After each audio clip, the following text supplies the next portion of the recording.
नमस्कार। चेतौर दर्शन में आज समाचार में पुनः आप सभी का स्वागत है। उम्मीद है कि आपने रंग तेरस पर जमकर होली खेली होगी, रंगों का भरपूर आनंद लिया होगा, रंगों से भी होली खेली होगी, पानी का भी आपने भरपूर आनंद लिया होगा, क्योंकि पानी की चित्तौड़गढ़ में हाल फिलहाल कोई कमी नहीं है। और हमने शहर में कई स्थान पर देखा कि किस तरह लोग परिवार के साथ इस रंग तेरस पर रंगों का आनंद ले रहे थे, जितना कि उन्होंने दुल्हनी पर भी आनंद नहीं लिया। भारत तिब्बत सीमा पर स्थित है आदि कैलाश, और इसी आदि कैलाश की यात्रा पर निकले ब्यावर जिले के भीम निवासी एक युवक। ये युवा हैं और इनका उद्देश्य केवल साइकिल के प्रति लोगों को जागरूक करने, क्योंकि इनका कहना है कि आजकल साइकिल लुप्त होती जा रही है, लोग साइकिल के प्रति अधिक जागरूक नहीं हैं। छोटा सा काम होता है, जरा सी दूरी पर जाना होता है तो वह मोटरसाइकिल का उपयोग करते हैं, और इसी उद्देश्य से यह साइकिल की यात्रा पर रवाना हुए और मंगलवार को चित्तौड़गढ़ पहुंचे, दुर्ग भ्रमण किया, चित्तौड़ दर्शन से बातचीत की। साइकिल के प्रति आम लोगों में जागरूकता लाने के उद्देश्य से राजस्थान के ब्यावर जिले के भीम निवासी सानू मेवाड़ा भारत तिब्बत सीमा पर उत्तराखंड राज्य स्थित आदि कैलाश की यात्रा पर रवाना होने के दौरान मंगलवार को चित्तौड़गढ़ पहुंचे। इस दौरान उन्होंने चित्तौड़ दुर्ग का भ्रमण भी किया और अपनी इस यात्रा के बारे में चित्तौड़ दर्शन से बातचीत करते हुए बताया कि क्या नाम आपका? सानू मेवाड़ा। क्या नाम? सानू मेवाड़ा। सानू मेवाड़ा कहाँ के हो? राजस्थान भीम का। भीम जो कि ब्यावर जिले में आता है। ब्यावर जिले में। सोनू जी, आप निकले हैं साइकिल यात्रा पर निकले, हम देखें कि राजस्थान से जो है आदि कैलाश तक ये यात्रा साइकिल पर यात्रा पर कर रहे हैं। तो आदि कैलाश जो चाइना बॉर्डर पर वही है? वही है। तो कितना किलोमीटर की आपकी ये यात्रा है? 2000 प्लस है। 2000 प्लस है। और कब आप यात्रा पर निकले? 25 तारीख को निकला था, लगभग आज 20 से ज़्यादा दिन हो चुके हैं। 25 फरवरी को निकले था आप जी, और 20 दिन आज निकल चुके हैं। हाँ। क्या मान रहे हो कि आपकी कब तक ये आप यात्रा पूरी कर लोगे? मई तक कंप्लीट हो जाएगी। वैसे मई तक पूरी हो जाएगी। और क्या उद्देश्य आपकी यात्रा का जिसको लेकर आप निकले हैं? उद्देश्य तो कुछ भी नहीं है, बस घूमना शौक है मेरा। शौक है। तो इससे पहले भी आप कभी साइकिल यात्रा पर गए या हाँ, पहली बार? केदारनाथ गया था साइकिल से। केदारनाथ गए थे, आपके वहीं से गए थे। और कितने दिन में यात्रा पूरी हुई थी? वो 45 डेज में। 45 में।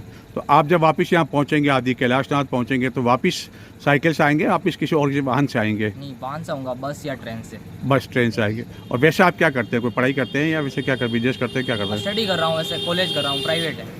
प्राइवेट है। तो इस प्राइवेट कॉलेज में आपकी जो यात्रा होगी तो निश्चित से वो तो प्रभावित होनी है। तो हाँ। उसमें फिर क्या बीच में जो आप स्टडी भी करते हैं? हाँ, वैसे ऑनलाइन करता हूँ ना। ऑनलाइन करते हैं। तो आप हम देख रहे हैं कि आपकी साइकिल के साथ में कोई ऐसा कोई ज़्यादा कोई तामझाम नहीं है, न तो बिस्तर है न कुछ है, केवल आपने ये शायद सेल्फी स्टैंड ले रखा है? सेल्फी स्टैंड ले रखा है। तो आपके कपड़े वपड़े भी साथ में आपने नहीं ले रखे है ना? वैसे नीचे रखा होटल पे। अच्छा, होटल पे रुका हुआ। तो प्रतिदिन कितना आप किलोमीटर चल लेते हैं? यही 60 से 65। 60 से 65 किलोमीटर चल लेते हैं। और क्या रात्रि में भी आप करते हैं? रात्रि में कहीं? नहीं, रात्रि में रुक जाता हूँ। तो कितने राज्यों से होकर गुजरेंगे अब तक जो आपने जानकारी ली होगी? कितने राज्य से होकर गुजरेंगे? वैसे 3 राज्य है, राजस्थान, उत्तर प्रदेश और उत्तराखंड। उत्तराखंड, उत्तर प्रदेश और उत्तराखंड। और अब तक की जो आपकी यात्रा हुई है, कोई ऐसा कठिन जहां आपको परेशानी हुई हो, आपको लगा कि नहीं यार ये तो अपनी यात्रा कैंसिल करनी चाहिए, ऐसा कुछ हुआ? वैसे बहुत बार ऐसा नेगेटिव थॉट्स आते हैं कि कहीं पे रुकने की जगह नहीं मिलती है। बहुत सारे ऐसे आते हैं जहाँ पर जंगल वगैरह होते हैं, यात्रा क्यों ही कर रहा हूँ। लेकिन कभी एक बार माइंड में आता है कि मैं मेरा शौक से कर रहा हूँ, मैं मेरे लिए कर रहा हूँ, यही। और आपने कहा कि उद्देश्य कुछ नहीं है, क्या घूमना क्या आपका ये, क्योंकि हर आदमी का उद्देश्य होता है, कोई मन्नत होती है। हाँ। और आप कह रहे हो कि आपका ऐसा कुछ भी नहीं है? नहीं, मन्नत तो वैसे ही पूरी हो जाती है। मन्नत पूरी हो जाती है करने बाद में। तो इस साइकिल से जो आप निकले हैं, कभी आपकी साइकिल ने धोखा दिया हो, आपके साथ चेन टूट गई हो या कभी हवा निकल गई हो, तो कभी ऐसा मौका आया? हाँ, बहुत बार आता है। वैसे रास्ते में पंचर हो गई थी, तो थोड़ी देर चलाई तो फिर आगे दुकान हो गई, तो सही करा दी वहीं पे। तो क्या आपके परिजनों की सहमति भी रही इसमें कि आज की लंबी यात्रा पर आप निकल रहे हो? क्योंकि हर परिवार वाला सदस्य आता है कि बीच में दिक्कत आती है, तो परिवार वालों का क्या रुख रहा आपकी यात्रा को लेकर? और उन्होंने ना नहीं बोला कि तेरी इच्छा हो जो कर। हम्म। हाँ। और ऐसे लोगों को क्या कहना चाहेंगे आपकी जो साइकिल पर नहीं चलते, क्योंकि आजकल साइकिल लुप्त हो गई है। आजकल हर कोई जो है दुपहिया वाहन पर चलना चाहता है कि छोटे से छोटा कि आधा किलोमीटर चलना तो भी वो दुपहिया वाहन का उपयोग करता है, साइकिल का उपयोग नहीं करता है। ऐसे लोगों को क्या संदेश देना चाहेंगे आप? वही है, बाइक वगैरह से जाता हो, आज 2 नंबर भी कोई करे जा रहा है तो बाइक से जाएगा, साइकिल से कोई भी नहीं जाएगा, क्योंकि साइकिल तो धीरे धीरे इंडिया में लुप्त हो रही है। इंडिया में जो फॉरनर आते हैं ना वही चलाते हैं, मैं ज़्यादातर देखता हूँ। यहाँ पर भी आते हैं, मैं काफ़ी बार आ चुका हूँ, फॉरनर ही चलाते हैं। वैसे यहाँ के लोकल लोग भी साइकिलिंग ना के बराबर है मेरे हिसाब से। इंडिया के लोग बहुत ही कम साइकिलिंग करते हैं। वैसे 19 मार्च से नवरात्रि आरंभ होने जा रही है, जिसको लेकर सभी शक्तिपीठों पर इसकी तैयारियां जोर शोर से की जा रही है। चित्तौड़ दुर्ग स्थित प्रसिद्ध कालिका माता मंदिर, चित्तौड़गढ़ के समीप जातला माता के साथ ही अन्य शक्तिपीठों पर नवरात्र के दौरान बड़ी संख्या में भक्तजन दर्शन करने के लिए आते हैं। लेकिन इस वर्ष चित्तौड़ दुर्ग पर स्थित प्रसिद्ध कालिका माता मंदिर में दर्शन करने के लिए जाने वाले भक्तों को हो सकता है कि चित्तौड़ शहर से ही प्रसाद की व्यवस्था करके जाना पड़े, क्योंकि गत दिनों चित्तौड़ दुर्ग पर कालिका माता मंदिर के आसपास प्रसाद की जितनी भी दुकानें हैं वह सभी दुकानें नगर परिषद के अतिक्रमण निरोधक दस्ते द्वारा हटा दी गई है, जिसके कारण गत कई वर्षों से प्रसाद बेचने वाले ऐसे दुकानदार सड़कों पर आ गए हैं एवं उनके सामने गंभीर आर्थिक संकट भी खड़ा हो गया है। चित्तौड़ दुर्ग पर स्थित है प्राचीन कालिका माता का मंदिर, जहाँ की प्रतिदिन बड़ी संख्या में भक्तजन दर्शन करने के लिए आते हैं एवं खास तौर पर वर्ष में 2 बार नवरात्रि के दौरान यहाँ भक्तों की इतनी अधिक भीड़ उमड़ पड़ती है कि कई बार लंबी लंबी कतारें लग जाने के कारण दर्शन करने के लिए काफ़ी अधिक समय भी लगा करता है एवं अन्य कई आयोजन भी कालिका माता मंदिर में साल भर होते रहते हैं। न केवल राजस्थान बल्कि अन्य कई राज्यों के भक्तों की भी कालिका माता को लेकर काफ़ी अधिक आस्था है एवं कई बार जो वीआईपी चित्तौड़गढ़ आते हैं वह कालिका माता मंदिर के दर्शन करना नहीं भूलते हैं। हाल ही में उत्तर प्रदेश के मुख्यमंत्री योगी आदित्यनाथ चित्तौड़गढ़ आए थे तो उन्होंने दुर्ग पर कालिका माता मंदिर के दर्शन भी किए थे और इसी स्थान पर प्रसाद बेचने वालों की दुकानें कई वर्षों से लगा करती थी, लेकिन इन सभी दुकानों को गत दिनों जिला प्रशासन के निर्देश पर नगर परिषद के अतिक्रमण निरोधक दस्ते द्वारा न केवल हटा दिया गया बल्कि कुछ दुकानें तहस नहस कर दी गई, जिसके बाद प्रसाद बेचने वाले दुकानदारों का सामान सड़क किनारे यूं ही जहां तहां पड़ा हुआ है, जिनके सामने गंभीर रोजगार का संकट खड़ा हो गया है।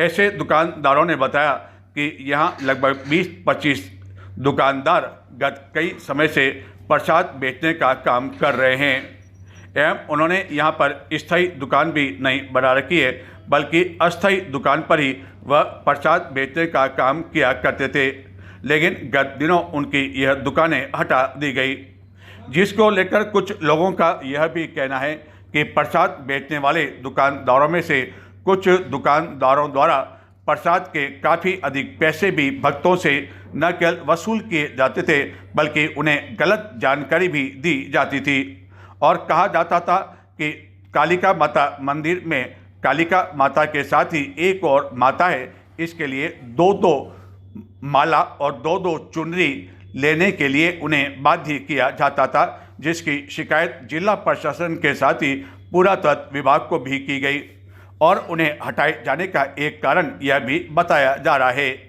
लेकिन अब जबकि नवरात्रि आरंभ होने वाली है, ऐसी स्थिति में प्रतिदिन दुर्ग पर आने वाले भक्तों के लिए प्रसाद को लेकर एक बड़ी समस्या खड़ी हो सकती है और उन्हें चित्तौड़गढ़ शहर से ही प्रसाद लाना पड़ सकता है और यह प्रसाद यहाँ कालिका माता मंदिर के बाहर बड़ी संख्या में मौजूद वानर सेना यानी कि बंदरों के लिए भी कई बार उनके पेट का साधन हुआ करता था और कई भक्तजन उन्हें यह प्रसाद दिया करते थे।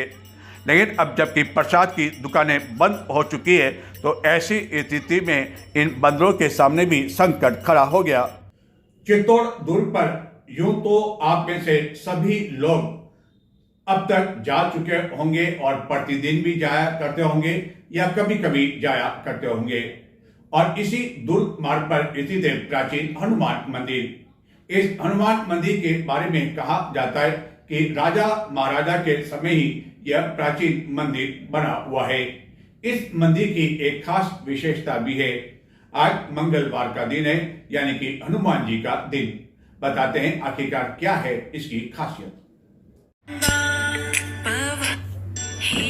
चित्तौड़ दुर्ग मार्ग पर स्थित है प्राचीन हनुमान का मंदिर और हनुमान पॉल के समीप ही यह प्राचीन हनुमान मंदिर है, जिसके बारे में कहा जाता है कि राजा महाराजा के समय ही यह मंदिर बना हुआ है, जहां विशेष तौर पर प्रति मंगलवार और शनिवार को विशेष और आकर्षक श्रृंगार किया जाता है। इस प्राचीन हनुमान मंदिर को लेकर कई भक्तों में काफ़ी अधिक आस्था और श्रद्धा है। एवं इस मंदिर में एक विशेषता यह भी है कि एक ही पत्थर पर न केवल हनुमान बल्कि गणेश जी की प्रतिमा बनी हुई है। हालांकि ऊपर से तो यह पत्थर अलग अलग दिखाई जान पड़ते हैं, लेकिन जो नीचे का पत्थर है वह दोनों पत्थर जुड़े हुए हैं और इसी जुड़वा पत्थर पर यहाँ पर हनुमान जी और गणपति की प्रतिमा स्थापित है। और न केवल हनुमान के भक्त बल्कि गणपति के भक्त भी प्रति बुधवार को यहाँ विशेष तौर पर दर्शन करने के लिए आते हैं। एवं हनुमान जयंती पर भी यहाँ प्रति वर्ष विभिन्न कार्यक्रम आयोजित किए जाते हैं। दुर्ग भ्रमण करने के लिए आने वाले कई पर्यटक भी इस प्राचीन हनुमान मंदिर के दर्शन करते हैं और इसके बारे में जानकारी लेते हैं।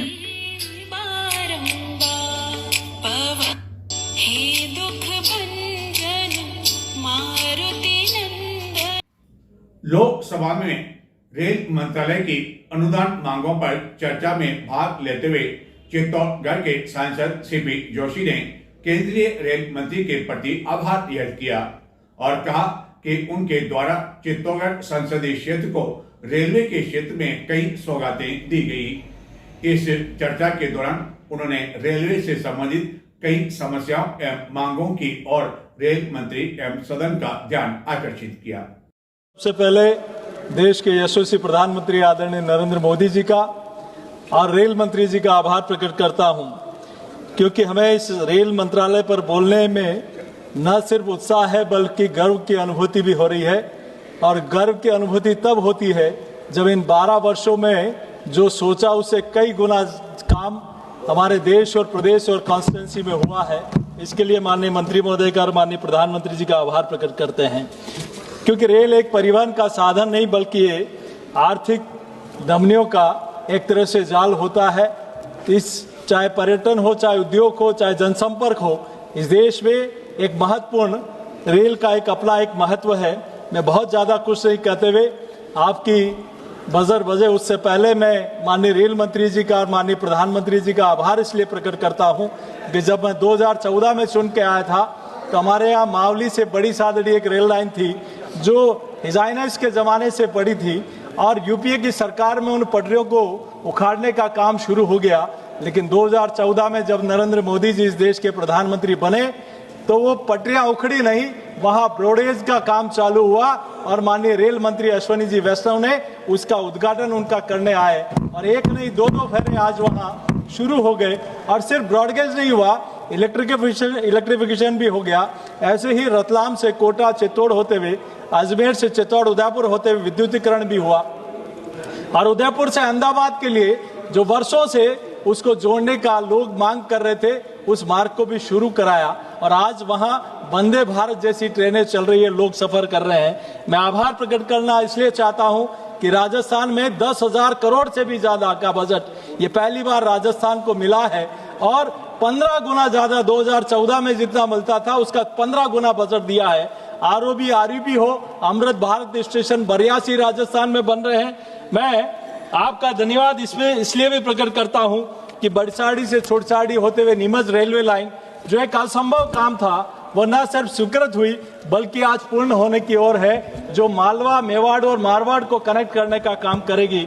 मैं आभार इसलिए भी प्रकट करता हूं कि वहां जितने रेलवे के काम थे उसको आपने पूरा करने का काम शुरू किया है, लेकिन कुछ मांगे में जो संसदीय क्षेत्र की है वो मैं आपके सामने रखना चाहता हूं।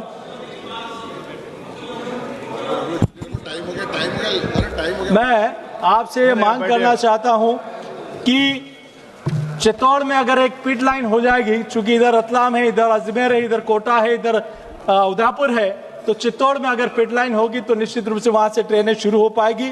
चित्तौड़ से उदयपुर एक छोटा सा फेज जो डबलिंग में थोड़ा रुक गया है वो भी अगर पूरा हो जाएगा तो काम अच्छा हो जाएगा। और चित्तौड़ से कोटा, दक्षिण मुंबई, और मैं 1 मिनट में खत्म कर रहा हूं, नीमच से प्रतापगढ़, बांसवाड़ा, नंदुरबार, मैं भाई राजकुमार जी को कहना चाहता हूं कि पहली बार टीएसपी क्षेत्र में भी रेलवे लाइन का फाइनल सर्वे देकर उसको गति देने का काम किया है, तो नरेंद्र मोदी जी की सरकार में माननीय मंत्री महोदय आपने किया है।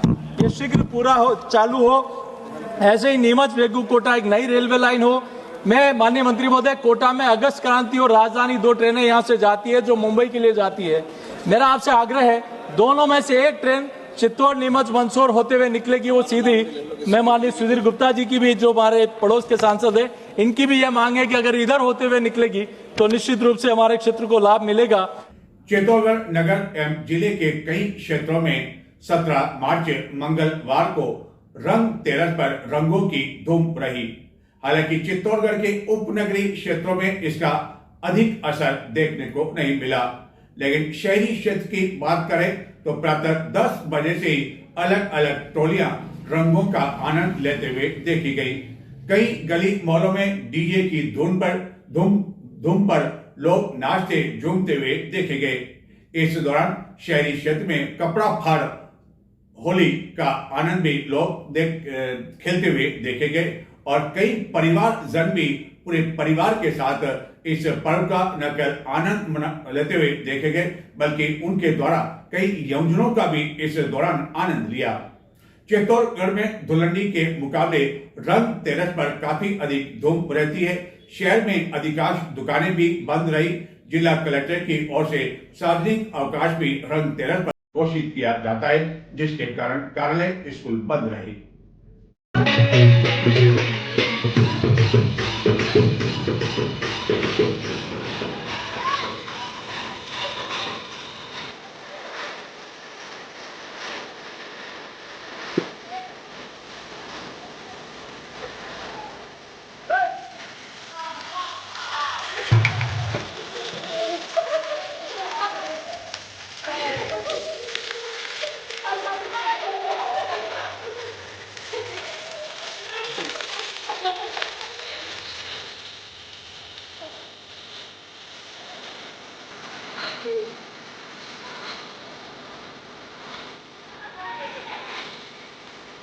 Lo tidak serius.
चित्तौड़गढ़ नगर में मंगलवार को रंग तेरस का पर्व धूमधाम के साथ मनाया गया।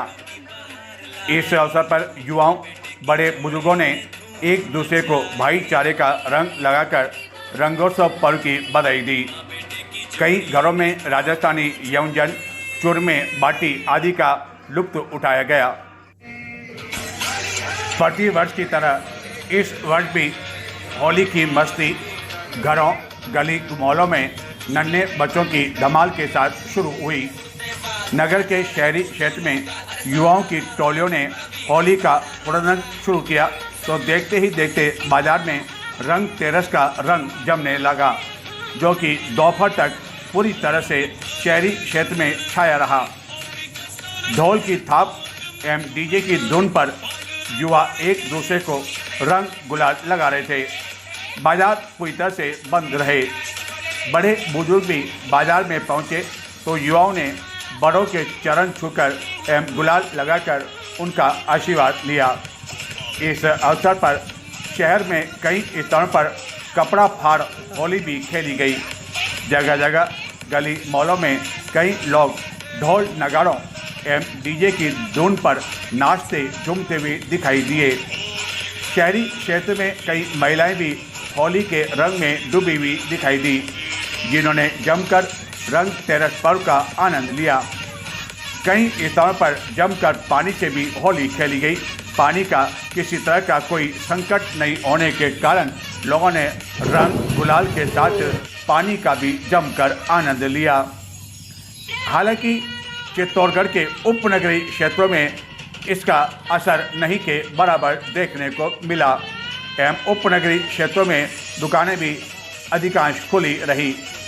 प्रति वर्ष की तरह इस वर्ष भी रंग तेरस पर कई राज्यों से यहाँ तक कि उत्तर प्रदेश से भी व्यापारी रंग बेचने के लिए आए, जिन्होंने बताया कि उनके राज्य में रंग तेरस का पर्व नहीं मनाया जाता है। इस कारण वह गत कई वर्षों से यहाँ आ रहे हैं।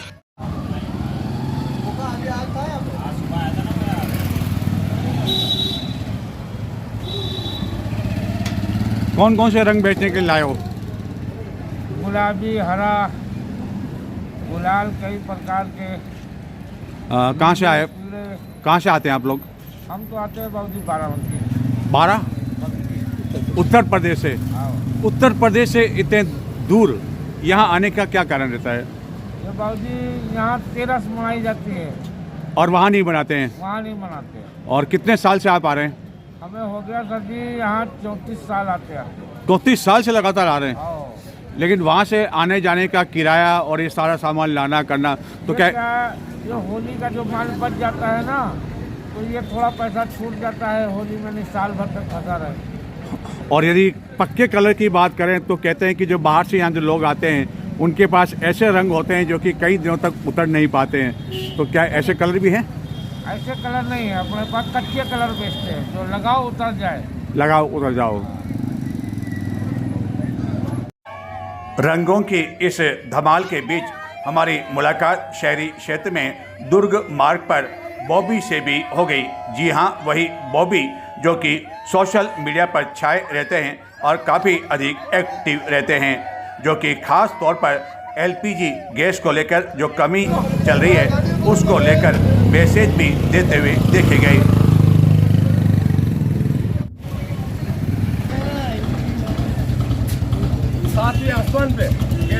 बॉबी भैया, आज रंग तेरस है, रंग तेरस में क्या कहना चाहेंगे आप? एलपीजी का रूप धारण किए हुए क्या गैस की जो देश में हालत है, किल्लत है, उसके बारे में क्या कहना चाहेंगे? और बॉबी क्या तोहफा देना चाह रहे हैं?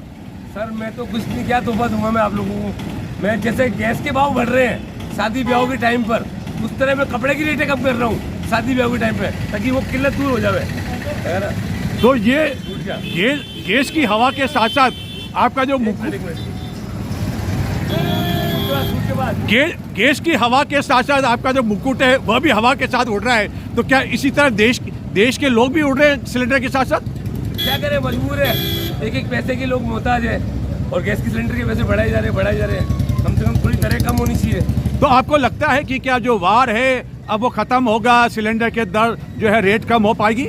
होने चाहिए, पब्लिक तो यही चाहती है। आपने कहा कि आप लोगों को तोहफा दे रहे हैं, रेट कम कर दिए, शर्ट में रेट कम कर दिए, तो क्या तोहफा, किस तरह का तोहफा दिया जा रहा है? मैं कोट पैंट पहनाऊंगा 5 पीस बंदों को 1500 रुपये में केवल, जो मार्केट में 8 या 10 हज़ार में मिलता है। लोग कई बार चर्चा करते हैं बॉबी को लेकर कि जो है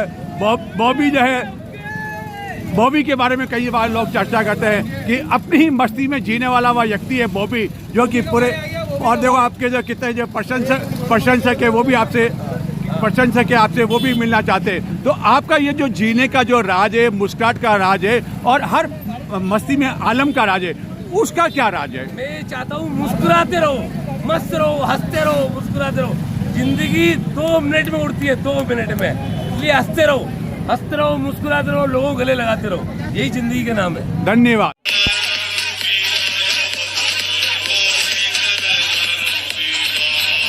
गत वर्ष के मुकाबले शहरी क्षेत्र में इस वर्ष काफी अधिक उल्लास देखने को मिला। नगर के गांधी नगर क्षेत्र में आकाशवाणी मार्ग पर कई परिवार इस पर्व का पूरी तरह से आनंद लेने में लगे रहे। क्या बच्चे, क्या बड़े, क्या महिलाएं, हर कोई मानो इस रंग तेरस पर्व के आनंद, जोश और उल्लास में डूब जाना चाहता था।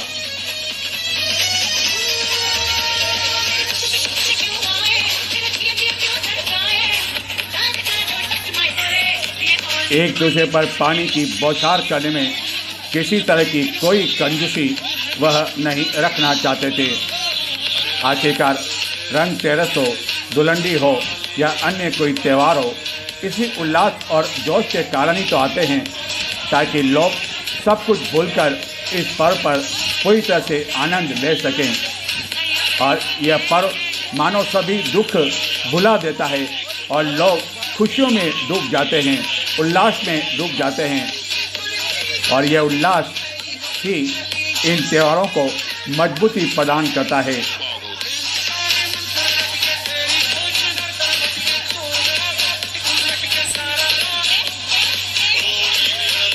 नगर में जगह जगह होली के गीतों की आवाज़ भी दिन भर गूंजती रही। और ये तो कपड़ा फाड़ होली है। जी हाँ, कपड़ा फाड़ होली, जो कि चित्तौड़गढ़ के शहरी क्षेत्र में विष्णु टॉकीज के समीप देखने को मिली, जहाँ कई बच्चे एवं युवाओं ने मानो कपड़े त्यागने का फैसला किया और अपने कपड़े फाड़ कर उन्होंने ऊपर फेंक दिए।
नजर डालते हैं कुछ और समाचार की ओर, लेकिन संक्षिप्त में देखते रहें चित्तौड़ दर्शन। चित्तौड़गढ़ में मुस्लिम समुदाय द्वारा रमजान के पवित्र महीने में शब-ए कद्र 27वीं सब बड़ी शान शौकत के साथ मनाई गई। सोमवार रात्रि को चित्तौड़गढ़ की सभी मस्जिदों में दरगाहों पर विशेष रोशनी एवं आकर्षक सजावट की गई एवं इस दौरान कई कार्यक्रम आयोजित किए गए।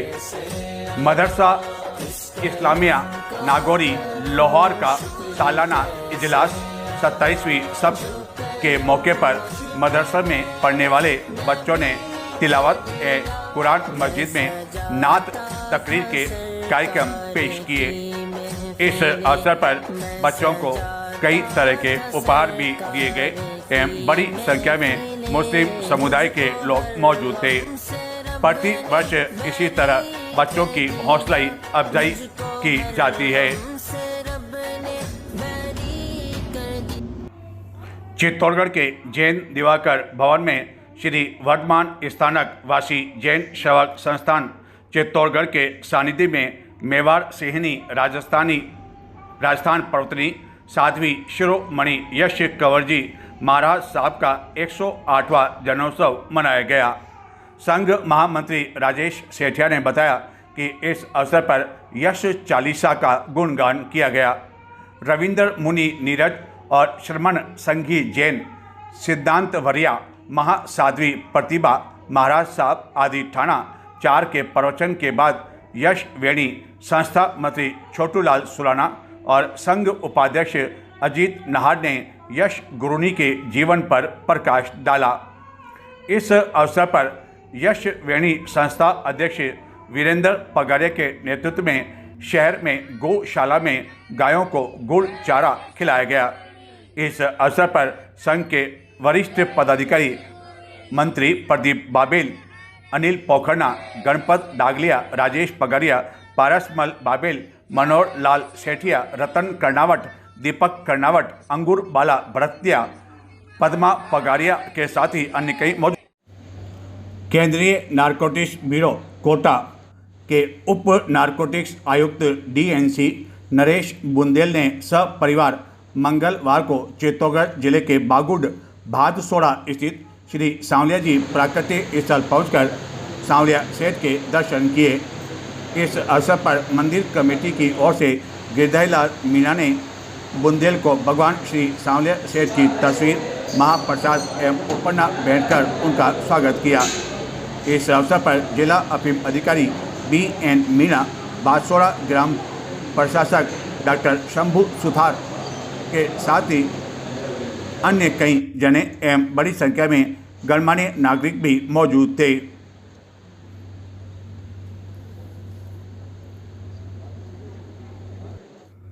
चित्तौड़गढ़ जिले में संपन्न जौहर श्रद्धांजलि समारोह में इस वर्ष आयोजकों द्वारा विशेष तौर पर बाड़मेर जिले के शिव विधायक रविंद्र सिंह भाटी को भी आमंत्रित किया गया था एवं यहां आने पर भी वह चर्चा में बने रहे एवं कई युवाओं ने उनका जोरदार स्वागत किया।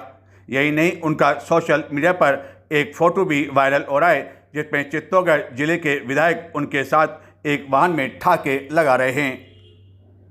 तो ये थे आज के समाचार और चित्तौड़ दर्शन चैनल को अब तक आपने सब्सक्राइब नहीं किया तो आज ही सब्सक्राइब अवश्य करें। नमस्कार।